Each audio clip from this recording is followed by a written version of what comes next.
Hi friends, ಎಲ್ಲರೂ ಹೇಗಿದ್ದೀರಾ? ನಾನು ಚೆನ್ನಾಗಿದ್ದೀನಿ. ಫ್ರೆಂಡ್ಸ್, ಇವತ್ತು ಗುರುವಾರ ಗಂಟೆ 7:30 ಆಗಿದೆ. ಈಗ ಬ್ಲಾಗ್ನ ಶುರು ಮಾಡ್ತಾ ಇದ್ದೀನಿ. ಇವತ್ತು ಡ್ರೆಸ್ ಹಾಕ್ಕೊಂಡು ರೆಡಿ ಆಗಿದ್ದೆ. ಏನಂತಂದರೆ, ಇವತ್ತು ನಮ್ಮ ಮನೆಗೊಬ್ಬರು ಗೆಸ್ಟ್ ಬಂದಿದ್ದರು. ಗೆಸ್ಟು, ಫ್ರೆಂಡು ಅಂತಂದರೆ ನನ್ನ ಸಬ್ಸ್ಕ್ರೈಬರ್ ಅಂತಲೂ ಕೂಡ ಹೇಳ್ಬೋದು. 3 ವರ್ಷದಿಂದ ನಾನು ಬ್ಲಾಗ್ನ ನೋಡಿಕೊಂಡು ನನಗೆ ಕಮೆಂಟ್ಸ್ ಮಾಡಿಕೊಂಡು ಸಪೋರ್ಟ್ ಮಾಡ್ಕೊಂಡು ಬಂದಿದ್ದರು. ಸೊ ಅವ್ರು ಇವತ್ತು ನಮ್ಮ ಮನೆಗೆ ಬಂದಿದ್ದರು. ಸೊ ಅವ್ರ ಹೆಸರು ಹೇಮಾ ಅಂತ ಹೇಳ್ಬಿಟ್ಟು, ಅವರು ಕ್ಯಾಲಿಫೋರ್ನಿಯಾದಲ್ಲಿರೋದು. ಒಂದು ಹೇಳಿದರು ನನಗೆ, ಇಂಡಿಯಾಗೆ ಬಂದಾಗ ನಾನು ನಿಮ್ಮನ್ನು ಮೀಟ್ ಮಾಡ್ತೀನಿ ಅಂತೇಳಿ. ಸೊ ಇವತ್ತು ಬಂದಿದ್ದರು. ಸಖತ್ ಖುಷಿ ಆಯಿತು ನಿಜವಾಗ್ಲೂ. ನಾನು ಫಸ್ಟು ತುಂಬ ಚಿಕ್ಕವ್ರೇನೋ ಅಂತ ಅಂದ್ಕೊಂಡಿದ್ದೆ. ಆದರೆ ಅವರಿಗೂ ಮದುವೆ ಆಗಿ ಅವರ ಮಕ್ಕಳಿಗೆ ಮದುವೆ ಆಗಿದೆ. ಅಂದರೆ ಮೊಮ್ಮಕ್ಕಳು ಕೂಡ ಇದ್ದಾರೆ.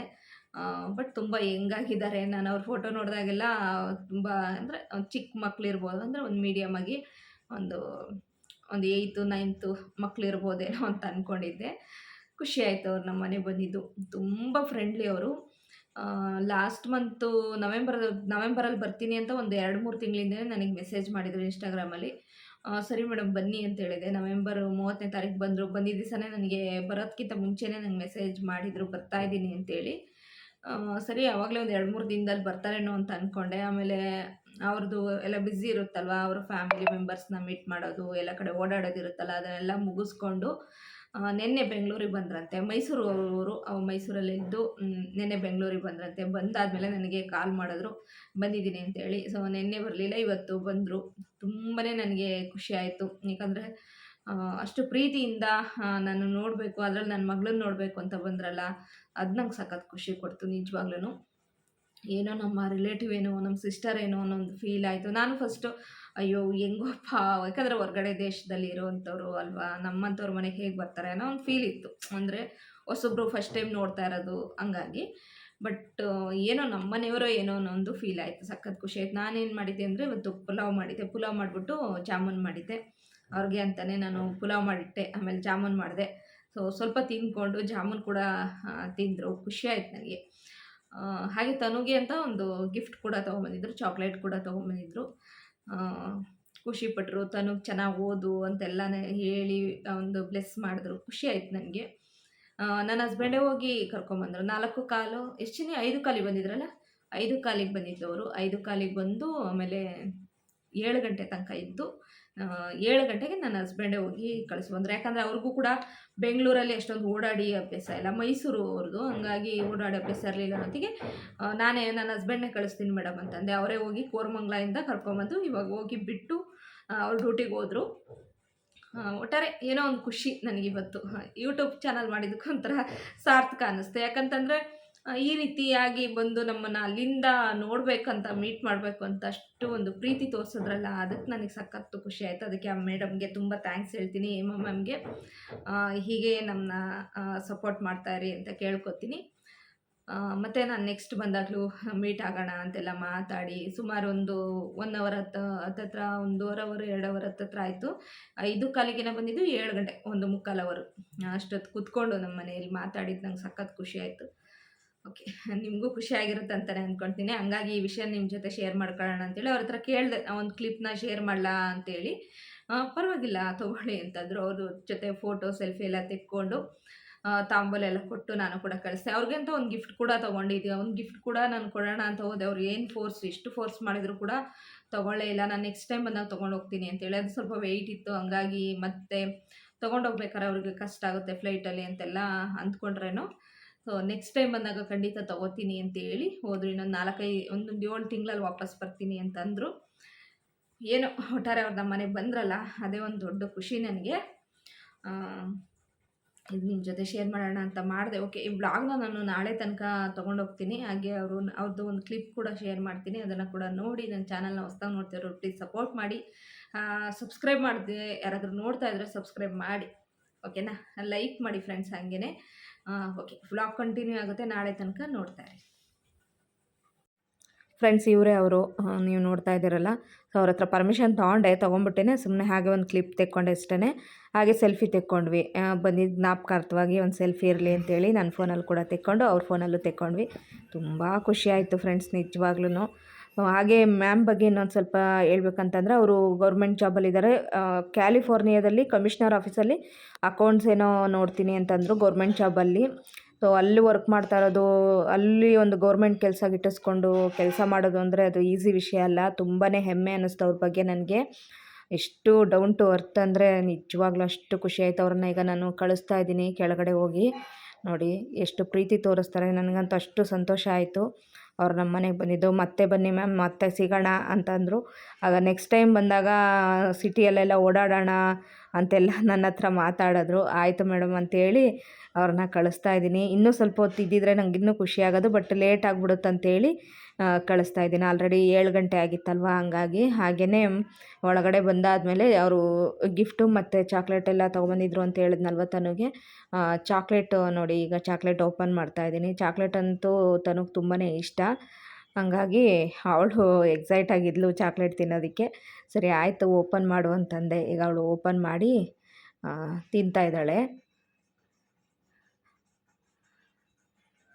ಚೆನ್ನಾಗಿತ್ತು, ನಿಜವಾಗ್ಲೂ ಸಖತ್ ಟೇಸ್ಟಿಯಾಗಿತ್ತು. ಅವ್ರ ಮನಸ್ಸು ಅಷ್ಟೇ ಸ್ವೀಟು.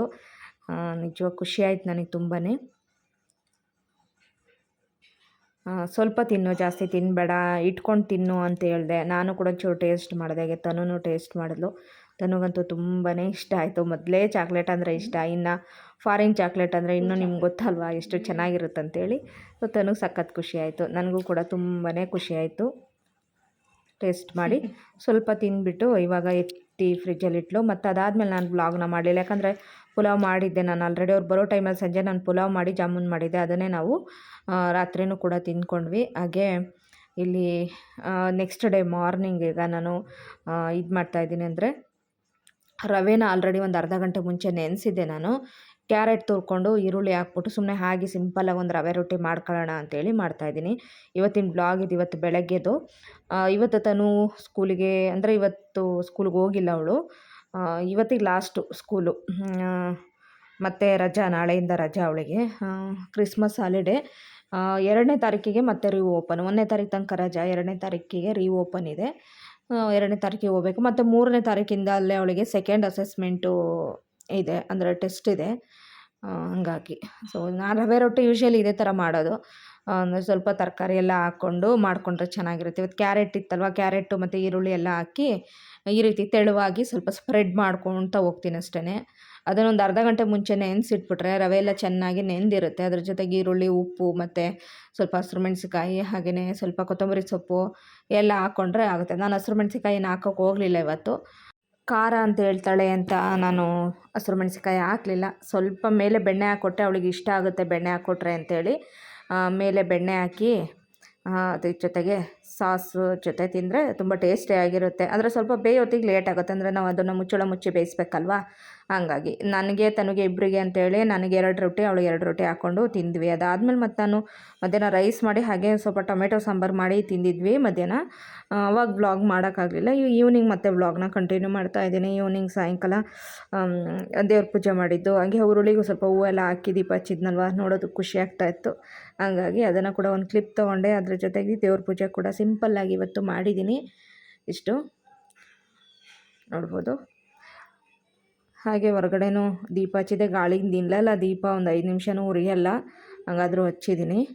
ಅದಾದಮೇಲೆ ಈವ್ನಿಂಗ್ ಏನಾದರೂ ಚಳಿ ಇರೋದ್ರಿಂದ ಏನಾದರೂ ತಿನ್ನಬೇಕು ಅಂತ ಅನ್ನಿಸ್ತಾ ಇತ್ತು ಅಂತಂದ್ಲು ತನು. ಸರಿ, ಮನೇಲಿ ಕಡಲೆಪುರಿ ಇತ್ತು, ಊರಿಂದ ತೊಗೊಂಬಂದಿದ್ದು ಕಡಲೆಪುರಿ ಇನ್ನೂ ಕೂಡ ನೀಟಾಗಿ ಕವರಲ್ಲಿ ಹಾಕಿ ಕಟ್ಟಿಟ್ಟಿದ್ದೆ. ಸೊ ಹಂಗಾಗಿ ಕಡಲೆಪುರಿ ಇರೋದ್ರಿಂದ ಚುರುಮುರಿ ತಿನ್ನೋಣ ಅಂತ ಅನ್ನಿಸ್ತಾ ಇತ್ತು. ನನಗೆ ಫೇವ್ರೆಟ್ಟು. ನಾವು ಸ್ಕೂಲ್ ಡೇಸಲ್ಲೆಲ್ಲ ತುಂಬ ತಿಂತಾಯಿದ್ದು. ಕಾಲೇಜ್ ಹತ್ರ ಎಲ್ಲ ಚುರುಮುರಿ ಮಾರೋರು. ನಮ್ಮ ಕಡೆ ಎಲ್ಲ ಜಾಸ್ತಿ ಮಾರ್ತಾರೆ ಚುರುಮುರಿ, ಈ ಕಡೆ ಎಲ್ಲ ಬೇಲ್ಪುರಿ, ಆ ಕಡೆ ಎಲ್ಲ ಚುರುಮುರಿ ಜಾಸ್ತಿ. ಹಂಗಾಗಿ ತನಗೂ ತುಂಬ ಫೇವ್ರೆಟ್ಟು. ಸಿಂಪಲ್ಲಾಗಿ ಹಾಗೆಯೇ ಒಂದು ಸ್ವಲ್ಪ ಚುರುಮುರಿ ಮಾಡ್ಕೊಳ್ಳೋಣ ಅಂತೇಳಿ ಈಗ ಮಾಡ್ತಾಯಿದ್ದೀವಿ ನೋಡಿ. ಇನ್ನೂ ಒಂದು 10 ಸತಿ ಮಾಡ್ಬೋದು ನೋಡಿ, ಚುರುಮುರಿ ಮಾಡ್ಬೋದು, ಅಷ್ಟು ಪುರಿ ಇದೆ. ಒಂದು ಸತಿ ಮಾತ್ರ ಏನೋ ಪುರಿ ಉಸ್ಲಿ ಮಾಡ್ಕೊಂಡಿದ್ದು, ಅಂದರೆ ಪುರಿ ಉಸ್ಲಿ ಅಂದರೆ ಪುರಿ ಉಪ್ಪಿಟ್ಟು ಮಾಡ್ಕೊತೀವಲ್ವ, ಈರುಳ್ಳಿ ಟೊಮೆಟೊ ಎಲ್ಲ ಹಾಕ್ಬಿಟ್ಟು ಒಗ್ಗರಣೆ ಮಾಡ್ಕೊಂಡು ಮಾಡ್ತೀವಲ್ಲ, ಆ ಥರ ಮಾಡಿದ್ದು. ಜಾಸ್ತಿ ಚುರುಮುರಿನೇ ಮಾಡ್ತಾಯಿರ್ತೀವಿ ಅವಾಗವಾಗ. ನನಗೆ ಫೇವ್ರೆಟ್ಟು ಚುರುಮುರಿ, ಹಂಗಾಗಿ.